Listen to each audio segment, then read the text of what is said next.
네, 오늘 저는 주신 말씀을 통해서 우리의 신앙이 참된 이유라고 하는 제목을 가지고 하나님 말씀을 증거하겠습니다. 영국의 프랭크 모리슨이라고 하는 사람이 예수님의 부활이 거짓이라는 사실을 밝히고자 이런 책을 썼습니다. 누가 돌을 옮겼는가라는 그런 책을 썼는데요. Who moved the stone이라고 하는 책을 썼는데 그 목적으로는 그런 책을 쓰지를 못했습니다. 왜냐하면 아무리 연구를 해봐도 아무리 조사를 해봐도 예수님의 부활이 거짓이 아니었기 때문에 그렇습니다. 예수님은 저와 여러분들에게 길이요 진리요 생명이 되십니다. 왜 그럴까요? 예수님이 우리의 모든 죄를 대신 짊어지시고 죽으셨고 그리고 부활하셨기 때문에 그렇습니다. 기독교 신앙 가운데 가장 중요한 것은 예수님의 십자가와 부활입니다. 왜냐하면 예수님의 십자가가 없었다고 한다면 당연히 부활의 영광도 없었을 것이고 부활의 영광이 거짓말이라고 한다면 십자가의 고난도 거짓이 되기 때문이고 또 만약 부활이 안 된다고 했다면 예수님의 죽으심은 한 인간의 그런 해프닝일 수도 있기 때문에 그렇습니다. 요한복음 11장 말씀 보게 되면 예수께서 가라사대 나는 부활이와 생명이니 나를 믿는 자는 죽어도 살겠고 무릇 살아서 나를 믿는 자는 영원히 죽지 아니하리니 라고 했습니다. 여러분, 부활이 없으면 생명이 없습니다. 부활이 없으면 영생이 없습니다. 부활이 없다면 이 땅에 참된 소망이 있을 수가 없는 것입니다. 부활은 죽음에 대한 승리이며 저주와 죄로부터 영원한 구속의 표징이 되는 것입니다. 저는 본문을 통해서 두 가지로 교훈을 얻고자 합니다. 첫 번째는 기독교 신앙은 예수 그리스도의 십자가와 부활에 기초하는 것입니다. 우리가 예배 시간마다 하는 사도신경을 보게 되면 이런 고백이 있습니다. 죄를 사하여 주시는 것과 몸이 다시 사는 것과 영원히 사는 것을 믿사옵니다. 우리가 예배 시간마다 고백합니다. 그런데 이 고백을 가만히 보게 되면 전부 예수님의 십자가와 또 예수님의 부활과 연관이 되는 것입니다. 그래서 만약 기독교 신앙 가운데 부활이 없다면 기독교는 거짓에 불과한 종교가 될 수밖에 없다는 것입니다. 예수님 부활을 사건을 잘 기록해 놓았던 마태복음 28장을 보게 되면 당시의 여인들이 새벽 미명에 예수님의 무덤에 찾아갔습니다. 예수님의 시체에 향품을 바르기 위해 찾아갔는데 군인들이 돌로 무덤을 닫고 봉인까지 했지만 그 무덤 문이 열렸습니다. 뭘 말합니까? 인간의 힘으로, 인간의 권세로 예수님의 부활을 막을 수 없다는 겁니다. 여러분, 천사가 내려와서 돌문을 옮겼는데요. 무덤 문이 열린 것은 결코 인간의 힘이 아니라는 거예요. 그 사실을 보여준 겁니다. 14절 말씀에도 보게 되면 그리스도께서 만일 다시 살아나지 못하셨으면 우리가 전파하는 것도 헛것이요 또 너희 믿음도 헛것이며 라고 했습니다. 이 무슨 말이냐 하면 만약 예수님이 부활하지 못하셨다고 한다면 우리가 전파하는 것, 우리가 예수 믿어 말하는 것, 우리가 증거하는 것 그 모두가 다 헛거라는 거예요. 아무런 소용이 없다는 겁니다. 뿐만 아닙니다. 우리가 가진 믿음조차도 다 헛거라는 거예요. 만약 예수님 부활이 없다면 지금도 예수님은 무덤 속에 있었을 것입니다. 그렇다면 무덤 속에 있는 그분이라고 한다면 그분은 결코 우리의 구원자가 될 수가 없는 것입니다. 예수님이 부활하셨기 때문에 우리는 그분이 우리의 구원자가 되시고 그분이 우리의 메시아가 되심을 우리가 입술로 고백하고 삶으로 고백하게 되는 것입니다. 이 세상 그 누구도 예수님의 예수님의 부활이 아니고서는 그 누구도 이 땅에서 죄와 죽음의 문제를 결코 해결할 수가 없다는 말입니다. 이것이 바로 우리가 예수를 믿는 이유이고 주일마다 모여서 예배하는 이유이며 우리가 하나님께 기도하는 이유입니다. 왜? 그분이 우리의 주인 되시기 때문에 그렇습니다. 17절 말씀에도 보게 되면 그리스도께서 다시 살아나신 일이 없으면 너희의 믿음도 헛되고 너희가 여전히 죄 가운데 있을 것이요. 앞전에 말씀하셨는데 믿음이 헛된데 그 다음 뭐라 그럽니까? 너희가 여전히 뭐에 있다는 거예요? 죄 가운데 있다는 겁니다. 왜? 왜 우리가 죄 가운데 있습니까? 그 누구도 우리의 죄를 해결해 줄 사람이 이 땅에서 아무도 없기 때문에 그렇습니다. 18절 말씀에도 보게 되면 또한 그리스도 안에서 잠자는 자도 망하였으리니라고 했어요. 이 잠자는 자들은 이미 이 땅에 왔다가 세상을 떠난 믿음의 선조를 말합니다. 그들도 어떻게 된다는 겁니까? 망한다는 거예요. 당연한 귀결이죠. 왜? 부활이 없는데 무슨 소망이 있겠습니까? 무슨 참된 진리가 있겠습니까? 19절 말씀에도 보게 되면 모든 사람 가운데 우리가 더욱 불쌍한 자리라라고 했어요. 그러니까 만약에 예수님의 부활이 없다고 한다면 이 땅에 가장 불쌍한 사람이 누구라는 거예요? 바로 예수 믿는 사람들이라는 거예요. 예수 믿는 사람들이 한 주간 생활하다가 주일날 돼가지고 교회 가서 예배 드립니다. 예수 안 믿는 사람들은 잘 이해가 안 되죠. 한 주간 힘들게 살아왔는데 좀 편히 쉬지 뭘 교회 가서 예배를 드리고 또 기도를 하고 또 주중에 또 다른 모임들 예배 왜 그렇게 하는가? 아무 쓸데 없다는 거예요. 근데 우리는 쓸데가 있습니다. 왜? 예수님이 부활하셨기 때문에 그렇습니다. 우리가 이 땅에서 만약 살아가는데 하나님 나라 이 땅에 죽어서 천국 가게 되면 만약에 갔는데 없다고 그러면 얼마나 황당하겠습니까? 얼마나 놀라운 일이겠습니까? 얼마나 한편으로 슬픈 일이겠습니까? 그래서 성경에서는 가장 불쌍한 자, 더욱 불쌍한 자라고 성경에서는 말씀하는 거예요. 여러분, 예수님이 제자 가운데 예수님 부활을 믿지 않은 사람이 있죠. 누구냐면 도마입니다. 도마는 예수님이 제자들이 함께 있을 때, 예수님 오셨을 때 없었어요. 그랬더니 도마는 예수님 부활하심을 믿지 않았습니다. 그는 말을 합니다. 자기 손가락으로 예수님의 못자국을 그리고 옆구리를 넣어보지 않고는 예수님의 부활을 믿지 않겠다라고 말을 했습니다. 무슨 말이냐면 자신이 직접 보겠다는 거예요. 자신이 직접 예수님 부활을 확인하면 내가 예수님 부활을 믿겠다는 것입니다. 성경에 보게 되면 8해가 지났습니다. 다시금 예수님이 제자되는 곳으로 오셨는데 거기도 도마가 있었습니다. 예수님은 도마에게 손과 옆구리를 보여주시면서 이렇게 말씀하셨습니다. 믿음 없는 자가 되지 말고 믿는 자가 되라고 말씀하셨습니다. 요한복음 6절 말씀 보게 되면 도마에게 이르시되 내 손가락을 이리 내밀어 내 손을 보고 내 손을 내밀어 내 옆구리에 넣어보라. 그리하여 믿음 없는 자가 되지 말고 믿는 자가 되라라고 했습니다. 오늘날에도 이 부활의 문제, 이 부활을 믿지 않는 사람들이 많이 있습니다. 예수님의 부활은 인간의 이성이나 인간의 과학으로는 절대로 해결할 수가 없습니다. 이것은 오로지 신앙의 영역이고 우리가 믿음으로만 가능한 하나님의 놀라운 은혜예요. 왜냐하면 이것이 영적인 세계이기 때문에 그렇습니다. 예수님이 부활하심은 역사적인 사건이었습니다.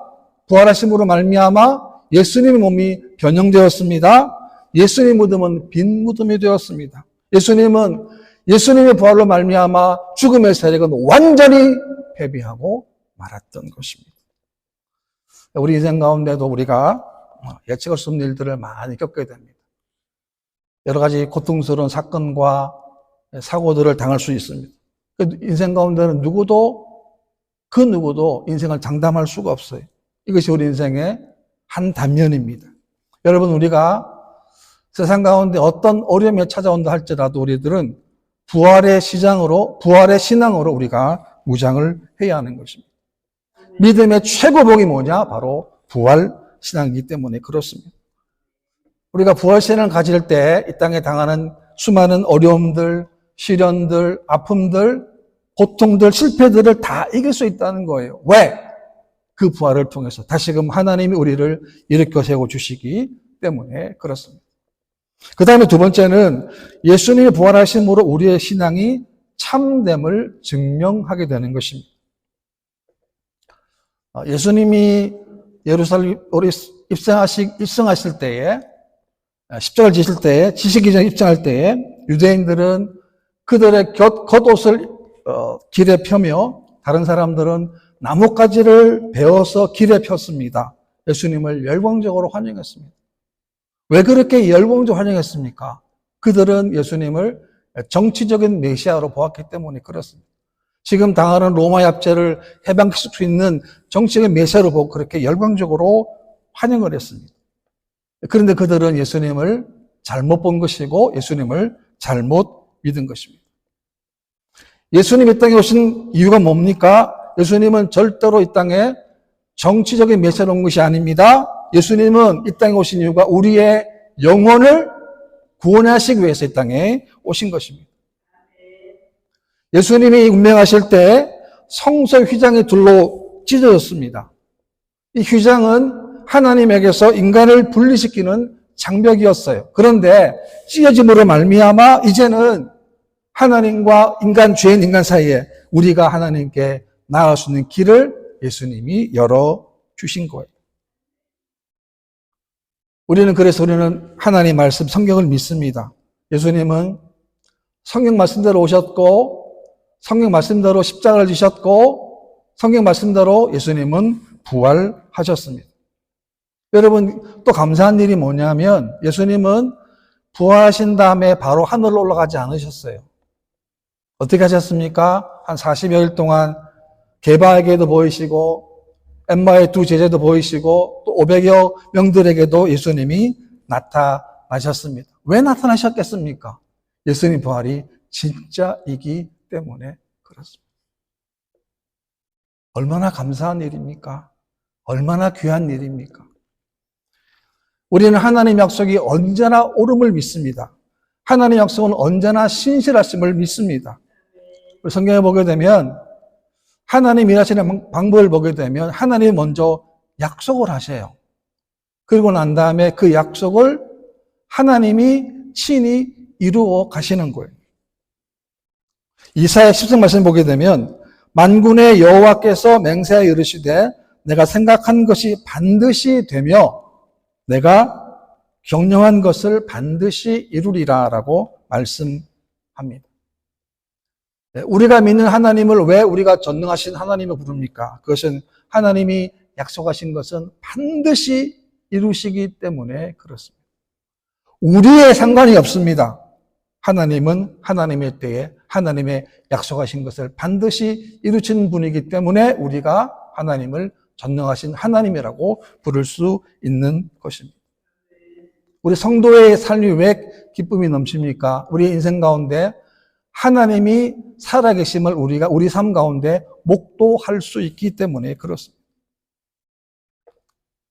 우리 인생 가운데 때로 험난한 여정이 많이 있습니다. 그러나 그 험난한 여정 가운데서 우리에게는 하나님의 약속의 말씀이 우리 안에 있는 거예요.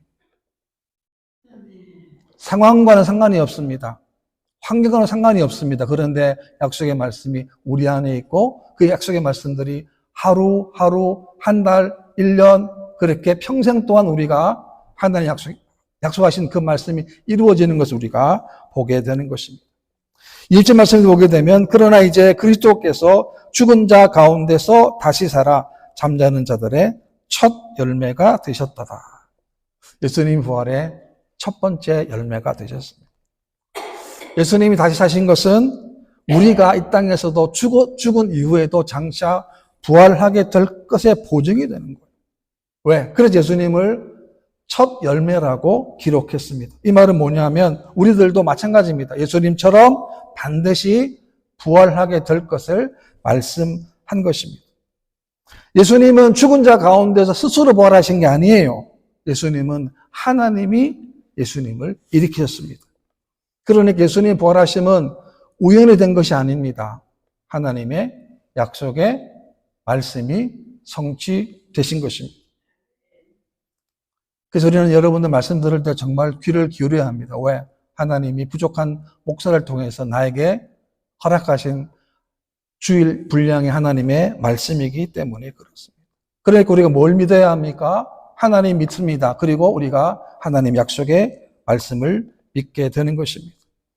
만약 예수님이 부활하지 못했다고 한다면 예수님 말씀하신 것처럼 하나님의 아들이시고 우리를 구원하러 오신 메시아가 절대로 될 수 없는 거짓이 될 수밖에 없는 것입니다. 그런데 예수님이 부활하셨기 때문에 이 약속의 말씀이 우리들에게 실제로 다가오게 되는 것입니다. 고린도후서 1장 말씀 보게 되면 하나님의 약속은 얼마든지 그리스도 안에서 예가 되니 그런즉 그로 말미암아 우리가 아멘하여 하나님께 영광을 돌리게 되느니라 라고 했습니다. 여러분 구약시대 하나님의 예언의 말씀이 예수님으로 말미암아 성취되었다는 거예요. 그러니까 우리가 할 일이 뭐냐면 그 하나님 말씀에 아멘하여 하나님께 영광을 돌리라 라고 말씀하는 것입니다. 여러분 우리가 하나님 말씀은 모든 말씀은 하나님 말씀은 아멘입니다. 왜요? 약속하셨기 때문에. 하나님이 약속의 말씀대로 지금도 이루어 가시기 때문에 그렇습니다. 22절 말씀에도 보게 되면 아담 안에서 모든 사람이 죽은 것 같이 그리스도 안에서 모든 사람이 삶을 얻으리라. 한 사람 아담의 범죄로 말미암아 이 땅에 죽음과 저주가 찾아왔습니다. 아담의 죄는 모든 사람에게 정죄와 죽음을 가져다 주었습니다. 아담 안에서 모든 사람이 죽을 수밖에 없게 되었습니다. 그런데 아담 안에서 죽었던 사람이 예수 그리스도 안에서 다시금 새로운 삶을 살게 되는 것입니다. 얼마나 감사합니까? 얼마나 귀한 일입니까? 예수님 다시 사신 것처럼 우리도 다시 살게 되는 것입니다. 뿐만 아닙니다. 우리도 예수님처럼 영원토록 살게 되는 것입니다. 이것은 우리가 부활의 의미가 우리가 죽어서 그 다음에 살아나는 그런 부활만을 의미하는 것이 아니라 우리가 이 땅에 살면서 여러 가지 어려운 환경 가운데서 때로 절망하고 낙심할 때에도 다시금 말씀을 붙들고 다시금 일어설 수 있는 힘을 하나님이 공급해 주시는 것입니다. 그 절망의 환경 가운데서도 하나님의 소망을 바라볼 수 있습니다. 이 땅에 불평과 원망이 가득 차인 땅에서도 우리는 주님의 평강을 맛보며 우리가 살아갈 수 있다는 것입니다. 왜 그렇습니까? 우리 안에 예수님의 새 생명이 있기 때문에 그렇습니다. 우리는 예수를 믿으면 믿을수록 우리의 신앙과 삶은 성숙해질 수밖에 없는 거예요. 주님이 원하시는 삶으로 계속 연결해가고 그래서 우리가 주님 원하시는 열매를 더 많이 맺게 되는 것입니다. 왜요? 우리가 주님과 연합되었기 때문에 그렇습니다. 로마서 6장 말씀 보게 되면 만일 우리가 그의 죽으심과 같은 모양으로 연합한 자가 되었으면 또한 그의 부활하심과 같은 모양으로 연합한 자가 되리라 라고 말씀하는 거예요. 우리는 우리 홀몸이 아닙니다. 우리는 예수님과 함께 가는 거예요. 예수님 안에서 누구든지 새로운 삶을 하나님이 영위할 수 있도록 이끄시고 인도하시는 것입니다. 지금도 하나님은 예수를 믿는 자에게 여러 새 생명을 허락해 주시는 거예요. 지금도 그렇습니다. 절망의 상황이 있다 할지라도 고난의 상황이 있다 할지라도 하나님은 고난을 뚫고 절망을 뚫고 새로운 용기를 주시고 희망을 주시는 거예요. 왜? 이것이 부활 신앙인 것입니다. 요한복음 12장 말씀 보게 되면 내가 진실로 진실로 너희에게 이르노니 한 알의 밀이 이 땅에 떨어져 죽지 아니하면 한 알 그대로 있고 죽으면 많은 열매를 맺느니라 라고 했습니다. 한 알의 밀이 땅에 떨어졌습니다. 그리고 죽어야 합니다. 죽으면 뭘 말할까요? 온전한 헌신을 얘기합니다. 온전한 희생을 의미합니다. 이런 희생과 이런 죽음을 통해서 더 많은 열매를 맺게 되는 것입니다. 예수님은 하늘의 미랄이 되셨습니다. 예수님의 죽으심으로 말미암아 우리가 살아난 거예요. 우리의 생명이, 우리의 영혼이 살아났습니다. 뿐만 아닙니다. 영원토록 우리가 주님과 함께 거하는 놀라운 은혜를 우리가 가지게 된 겁니다. 우리가 인식하지 않든 간에 하나님은 우리와 늘 함께 하세요. 어떤 형편이든지, 어떤 위치든지, 어떤 상황 가운데 있어도 하나님이 우리와 늘 함께 하시는 줄 믿으시기를 바랍니다. 왜? 그분이 우리 아버지시기 때문에 그렇습니다. 여러분, 부활의 소망을 가진 자만이 이 땅의 진정한 승리자입니다. 왜?